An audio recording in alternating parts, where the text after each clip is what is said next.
Apa kabar teman-teman semua?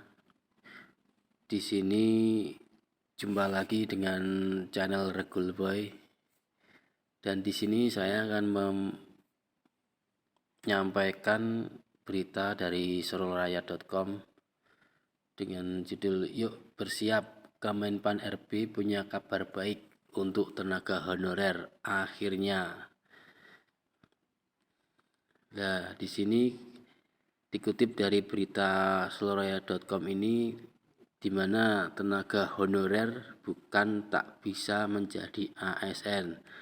Lebih tepatnya dipilih melalui skala prioritas dan tidak diangkat semuanya.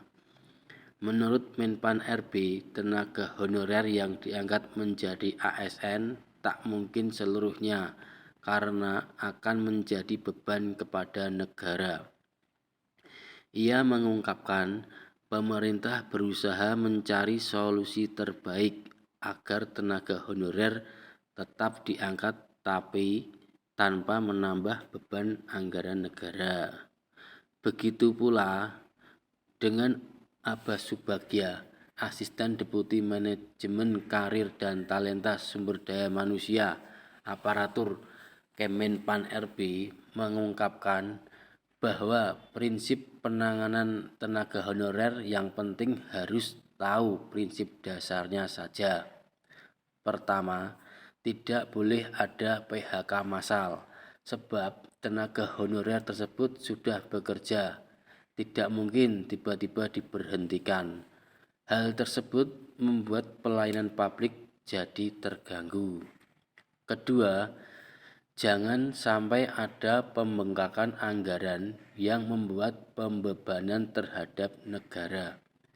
Ketiga, menurut amanat dalam undang-undang perundang-undangan, tidak ada lagi istilah non-ASN atau tenaga honorer dan sejenisnya. Di sini berarti K2 dan lain-lain juga tidak boleh.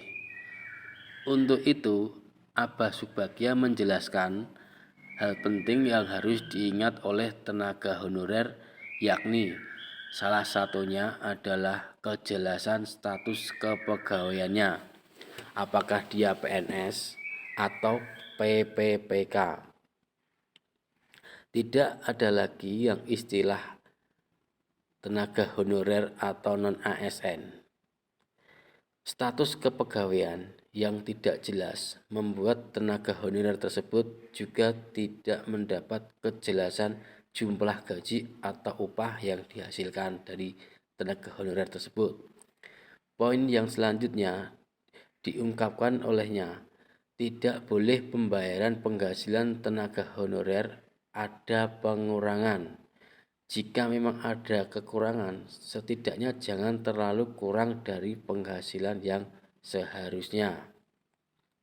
Poin ketiga yaitu adalah mekanisme rekrutmen tenaga honorer menjadi PPPK. Ia mengatakan bahwa beberapa peserta yang diberi peluang dalam keikutsertaan mengikuti PPPK guru saja masih ada masalah. Terakhir, untuk jenis jabatan yang dilamar juga harus dipertimbangkan lantaran tenaga honorer harus dipilah mana yang bisa lolos seleksi. Tidak bisa seluruhnya dibebankan pada APBN maupun APBD. Melalui kesepakatan dalam rapat pada Januari 2023 yang lalu bersama APPSI, APKASI, APEKSI, BKN, dan Kemenpan RB melahirkan 4 opsi untuk penataan tenaga honorer. 1. Diangkat seluruhnya menjadi ASN. Ini tidak mungkin seperti yang disebutkan tadi bahwa akan sangat membebani anggaran negara. 2. Diberhentikan seluruhnya. Juga tidak mungkin karena otomatis pelayanan administrasi publik jadi akan terganggu. 3. Diangkat dengan pola prioritas. Lebih mungkin dari kedua opsi di atas. 4. Merubah konsep PPPK berdasarkan kebutuhan ASN di instansi dan jumlah ketersediaan anggaran. Di sini berarti pemerintah udah memikirkan teman-teman jalan terbaiknya opsi yang mau diambil. Jadi untuk teman-teman semua jangan khawatir.